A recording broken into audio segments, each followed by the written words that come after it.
și nu știu unde suriera mea și surierul, cred că a plecat din casă și nu știu dacă e pe aici.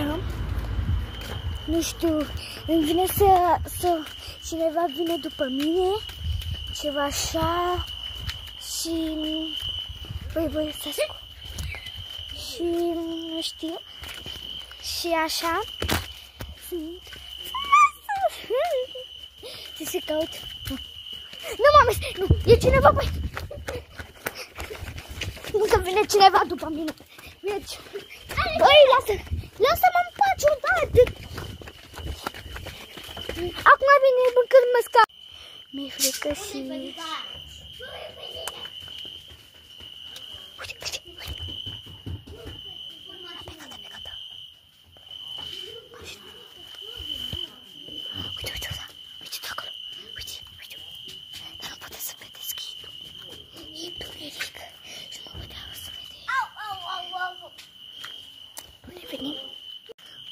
Ok, suntem aici.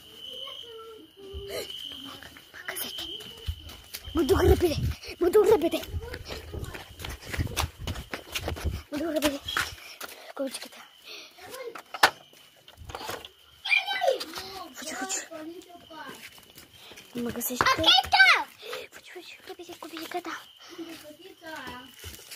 Eu mă îmbrac cu ceva să nu mă vadă așa că eu sunt alta. Îmi pun așa părul să fie.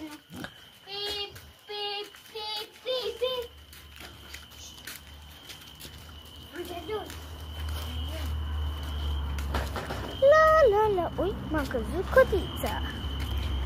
La. Buniculeți, astăzi fac ceva pentru voi. Tu ești fata aia cu ceva îmbrăcat pe ea? Nu. Cu salopădă pe ea? Nu, dar am cumpărat odată cu cineva. Cum se chema? Nu știu, dar nu mai știu. Ține telefonul tău. Ăsta e telefonul meu, fac un vlog și nu puteți să vedeți cât de frumos că fac un vlog. Nu mă interesează, trebuie să mi-i dați. Nu pot. Fugiți! Și am venit acasă. Am ajuns acasă și am închis ușa. Băi, să mă cam el timpul. Mi-e frică rău și facem partea a doua că mi-e frică. Nu cred. Nu cred. Nu.